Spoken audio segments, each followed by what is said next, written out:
وإسبيتور حسين محمد حسن oo ka tirsan ciidanka booliska Soomaaliyeed gaar ahaan qaybta VIP-da oo lagu dabiibayo isbitaalka Madiine ee magaalada Muqdisho kadib markii maanta ay waxyeelo dhaawac ah ka soo gaartay gacan qaad iyo booq ka dhashay xarunta golaha shacabka ee baarlamaanka Jamhuuriyadda Federaalka ah ee Soomaaliya kadib markii uu u gacan qaaday xildhibaan ka tirsan golaha shacabka ee baarlamaanka Soomaaliya baraha bulshada ayay arintiisu aad u qabsatay askarigan oo muujiyay dulqaad kadib markii baraha bulshada laga arkayay iyadoo xildhibaanka ka tirsan baarlamaanka federaalka ee dhaawacan u geystay uu si aad ugu gacan qaadaya isla markaana askarigu uusan muujinaynin wax falcelin ah oo ka baxsan shaqadiisa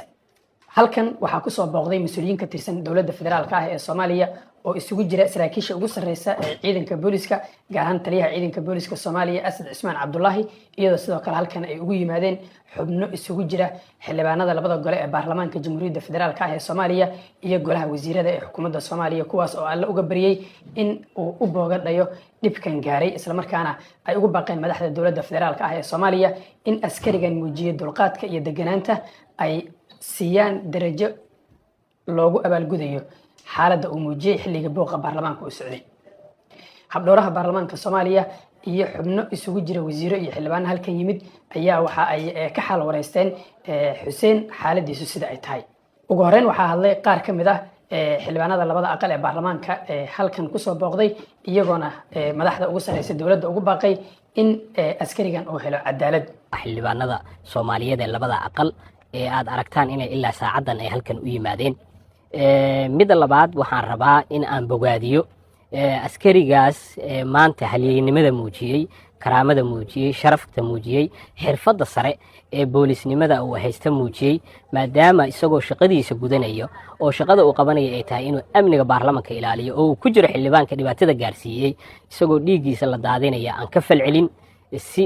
anshax boolisnimo leh uga gaabsaday shaqadiisana u gutay caradiisana xakameeyay taasi oo ah mid aad u farxad gelinaysa dadka Soomaaliyeed iyo kalsoonida ay ku qabaan booliska Soomaaliyeed waxaan ku amaanayaa askarigaasi falkaasi uu maanta sameeyay iyo dhaqankaasi uu sameeyay oo aan aaminsanahay inuu hormuud ugu noqon doono dhammaan askarta kale ee Soomaaliyeed ee booliska ah oo iyaguna dhacdooyinka noocan oo kala maalin kasta la kulma inay dareen fiican iyo ka qaadan doonaan cashar lama ilaawaan ah maanta la siyaasadeeyo ama aan dhahno walaalayaal aan maro hoosteed iyo Soomaalnimo ku xalino baarlamaanku sidaan u ahaan doona dalkuna ma hagaagi doono dalka waa in laga qabto dadka saan oo kale uga xadgudbay masaakiinta anaga noo shaqeynaysa anagu waxaan nahay dad masaakiina waxaan nahay baarlamaankii labada gole waliba anaga haweendaana waa u nugulnahay dhibaatada dhibku wuxuu gaarayaa hooyo kan dhibka loo geysta anaga dhalnay kan geysanay anaga dhalnay sharciga waxaan ogolnahay in gacmaha uu naga xiro dhibki maanta waa in cadaalad u helo waa inuu cadaalad helo koraan u sheegaynaa madaxweynaha dalka iyo ra'iisul wasaaruhu waa inay si dhaba arintaas sharciga loola tigsadaa askarigan Allah u boogadhayo laakiin arinta runtii aad iyo aad waxa laga naxaa waxay noqotay ninkii oo taagan oo gacmaha taan u qaadin inuu maaragtay xildhibaanka dhibkaas u geystay waxaase ammaani bogaadin mudan yani qaabka uu dhaqmay Axmed oo ninka ciidanka ah runtii oo ciidanka booliiska ah inuusan gacan u qaadan soo dhiigiisa da'aya taas cajiib ahayd si yani uu dhowray anshaxa asoo weli markaa habdhowraha baarlamaanka Soomaaliya Nuux oo ugu dambeyn hadlay ayaa sheegay in xeerarka baarlamaanka dib loogu laabanayo isla markaana xildhibaankii falkan geystay lala xisaabtami doono annagana waxba naga aadan kolka gudoonka baarlamaanka iyo xeerarkiisa waxba kaga aadan waxayna tagi doontaa waxyaalahaas in la maro walaalkeena hadda dhaawaca waxa jiray qaar kale oo xildhibaanada qaar ka mid ah nabarro u geysteen jaraxeeyeen laakiin ninkan hadda isbitaalka ku jira walaalkeena waa kii ugu darnaa Axmed suuragal maaha marka qof intaad gacantaada ku disho inuu qofkii yiraahdo ama xasaanadan leh ama maxay ga galay waynu iska dhignay hubkii waynu bedelnay dhaqankii madaxtinimadaynu qaadanay dhaqanka madaxtinimadu waa cod iyo hadal ilbaxnimaduna si loo dardargeliyo dagaalka ka dhanka al-shabaab isla markaana ahmiyad gaar ah loo siiyo qalabaynta ciidamada qalabka sida ee Soomaaliya ayaa dowladda Soomaaliya waxa ay soo iibsatay diyaaradaha dagaalka noocyada kala duwan ee gaadiidka ciidanka iyo guud ahaan qalabka ciidamada taliyaha ciidanka xoogga dalka General Odowa Yusuf Raage ayaa maanta waxa uu kormeeray diyaaradaha ciidamada cirka ee Soomaaliya kuwaas oo muddooyinkii ugu dambeeyay loo diyaarinayay inay ka qayb qaataan howlgallada ka dhanka ah al-shabaab ee ka soconaya gobollada dalka waxaana socda tababarada duuliyayaasha injineerada koronto yaqaanada aviationiska iyo guud ahaanba in ciidanka cirku ay yeeshaan MRO waxaana hadda mas'uuliyiintu ay ku howlan yihiin dib u howlgelinta ciidanka cirka Soomaaliyeed iyagoona soo gabagabeeyay in ciidanka cirku ay yeeshaan AMO taliyaha ciidanka xoogga dalka General Odowa Yusuf Raage oo dhawaan mar kale dib loogu magacaabay hogaaminta ciidanka xoogga dalka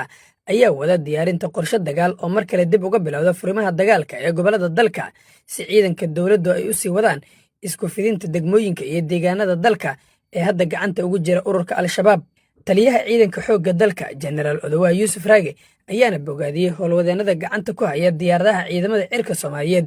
isagoo u kurgelayay dadaalka ka muuqda muddada kooban ee lagu suurtageliyey in la gaaro sidoo kale General Odowa Yusuf Raage taliyaha ciidanka xoogga dalka ayaa la wareegay gaadiid ay soo iibsadeen ciidamada xoogga dalka Soomaaliyeed looguna talagalay in lagu qaado ciidamada xoogga dalka saadkooda iyo wax walba oo ay u baahdaan ciidanka dowladda ee ku sugan furimaha dagaalka General Odowa ayaa xusay in gaadiidkan ay baahi weyn u qabeen ciidamada qalabka sida ee Soomaaliya ee ku sugan furimaha dagaalka ee gobollada dalka isagoo intaasi ku daray hadalkiisa in ay dhawaan ay u soo degayaan qalab gaadiid iyo agabyo kale oo aad u fara badan kuwaas oo dhammaystir u ah in ciidanka xoogga dalka Soomaaliyeed ay si buuxda ula wareegaan waajibaadkooda qaran ee saaran diyaaradaha dagaalka gaadiidka iyo hubka maanta uu kormeeray taliyaha ciidanka xoogga dalka ee loo diyaariyey ciidamada kala duwan ee qalabka sida ee Soomaaliya ayaa waxa uu wax badan ka bedelaya dagaalka ka dhanka al-shabaab ee dowladda Soomaaliya ay kula jirto al-shabaab ee ka soconaya gobollada dalka Sunoyne salaamay maanta dareenkayga lama koobi karo Soomaaliya magaaladeeda ayaan ku soo degay dhibkayga soo maray Liibiya waxaan rajaynayaa inaan hadda iloobo irfaadkii silaca soo maray madaxweynahaygana si sharaf leh u salaamaya ilaahay baa mahad leh ilaahay noo suurtageliyey mar labaad inaan dalkayga ku soo noqono annagoo nabada waxa weeye oo kale kolley dhalinyaradu badankooda maanta waxay ku wada cadiban yihiin waddanka Liibiya tacadiyo badan oo lagu hayo waanu aragnay waanu soo jeednay laakiin iminka waxaa kala dardaarmaya dhalinyarada aniga iyo nafteyda iyo nafaha kaleba dhalinyaroy dalkaaga meel ku dhaantay male kanaynu leenahay kambaynu wax ka qabsananaa soomaalida garan diyaar baanu nahay aniga iyo inta kaleba warahmatullahi taala wabarakaatu magacay waa Camaar Maxamed Cilmi Aadan waxaan ku faraxsanahay maanta in lagu soo dhaweeyo waddankiiga hooyo oo nin badan ka maqnaa waxay mahadsantihiin mas'uuliyiinta nagu soo dhaweysana qaabasho assalaamu calaykum warahmatullahi wabarakaatu magacayga raaxo Axmed Yuusufa inta oo sano oo Liibiya ku dhibaatoonayay maanta alxamdulillah rabbil caalamiin dalkaygii baan imaaday iyo ciideedii ama aqli xumo ay kacaysay waxaan ogaaday ciideyda hooyo meel ii dhaantay inay jirin maanta waxaan leeyahay anaga in jeelka nagala soo qabtayba iyaan iska soo laabno walaa dadkii Trablis joogay iyo maxaa la dhahaa iska quusta oo iska soo dalkooga hooyo soo doontay abaa Yurub maxba ma yaalin dadkii nagaga hadhay xarooyinka maanta waxaan dhahayaa inaan iska soo laabno dalkiina hooyo wax nii dhaama maanta ma jiro ciidiina hooyo qiimaha ay leedahay umma maanta ogaana walaalayaal macaana waxaan leeyahay dalkiina hooyo iskaga soo laama haddana xasan waaye sidee wax u dhaceen walaalkay waxay u dhaceen wiilkan inna walaalnay oo halkan dhakhtar loo keenay waxa hayay inaanu dhalay iyo inantiisa iyo laba ciyaar ay dhashay iyo ninka inantiisa qaba ma garat waa gar waa ku maqlaa xasan walaal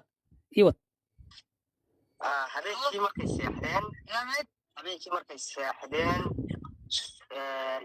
هذا لو كان كويني خد كل جيران لبكو دي سي walba hadaan wacdo ma shacayo albaabka dad garacda ma furayo marka waa shaqinay adigu dadaal dheer iyo baaditoon dheer oo aanu galnay kadib akhiran albaabkii waan shibinay lixdii qof oo meedo guriga dhex yaalaan ugu tag goorma waaye marka la waayay ama laga waayay wax jawaaba qoyskan jimciiba cid ugu dambeysay إلا قلي هبي نمدي مركي شعر شو قلي إلا يعني قلي كورج مع مركب واي عاد ضربنا نقضي الألباب كراعي ما خدت ما شيء هاي صلدك إنه يقولوا يعني دولتي سفارتي وحدات سمي مركب كدي أيام الباب كتير وحنقول تغني لحظة قفوا ميت marka lixda qof maxay kala ahaayeen xasan lixda qof maxay kala ahaayeen waxay ahaayeen oday iyo wiil uu dhalay iyo inan uu dhalay iyo inantu laba wiil ay dhashay iyo ninkii inanta qabay marka sababta maxay tahay xasan oo geeridan sababtay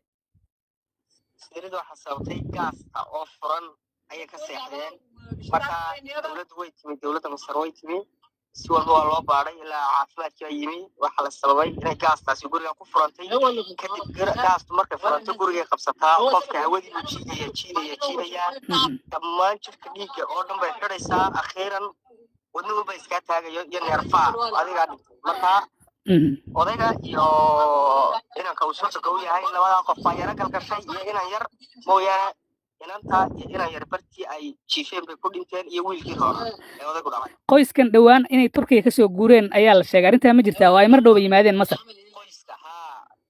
inanta iyo labada caruur ay dhashay waxay ka soo guureen Turkiga si ay aabaheed Masar ugu hayso odayga iyo inankuna wadankii bay ka yimaadeen waay halkan bay isugu yimaadeen marka intaasoo ma qornay waay marka ma halkan Masar ayaa lagu aasayaa mise Soomaaliya ayaa loo soo qaadayaa midkood hadda wali go'aan ma gaarin hadda maxkamadii iyo waraaqii iyo wixii ku jirnaa mar dhaweyd saacad ka hor baa dhakhtarka deegaanka laga degelinay marka wixii hore dambe insha Allah waa maasanta waay xasan aad baad u maasanta waa idin kaga tacsiyeenaynaa adiga iyo dhammaan ehelkaba geeridaasi xanuunka badan walaal waad maasan